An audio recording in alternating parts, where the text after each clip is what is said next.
વડગામ તાલુકાના અશોકગઢ ગામે મકાન ધરાશયી થયું. સદનસીબે મોટી જાનહાનિ ટળી. હાલ ચોમાસાની સિઝન ચાલુ છે અને છેલ્લા 72 કલાકથી મૂસલાધાર અને ઝરમર વરસાદને કારણે ઠેર ઠેર જગ્યાઓ ભેજવાળી બની છે. કાચા મકાનો કેટલીવાર વરસાદી ભેજના કારણે જોખમી બનતા હોય છે અને મકાનો ક્યારે પડે એ નક્કી હોતું નથી. ત્યારે આજે વડગામ તાલુકાના અશોકગઢ ગામે મકાન પડવાની ઘટના સામે આવી છે કે જેમાં વહેલી સવારે લગભગ 5 વાગ્યાના સમયગાળા દરમિયાન અશોકગઢ ગામે એક કાચા મકાનની દિવાલ ધરાશયી થઈ હતી, જેમાં વરસાદના ભેજની અસર થતાં રાત્રિના સમયે અચાનક દિવાલ ધરાશયી થઈ હતી. આ ઘટનામાં કોઈ જાનહાનિ થઈ નથી.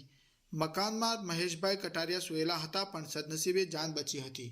બનાવને લઈ લોકો વહેલી સવારે ઘટના સ્થળે એકઠા થયા હતા અને ગ્રામ પંચાયતને જાણ કરતા તલાટી શ્રી ગાસુરા સાહેબે સ્થળની મુલાકાત લીધી હતી.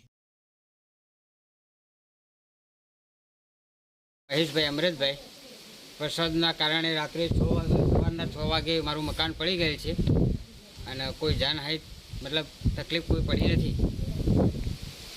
કોઈને વાગ્યું નથી? કોઈને વાગ્યું નથી. અંદર કોણ કોણ જોયેલું? અંદર હું એકલો ઊંઘે તો રાત્રે 10 વાગે ઊંઘ્યું, કે સવારમાં 5:30 6 વાગે મકાન પડી ગયું. બરાબર.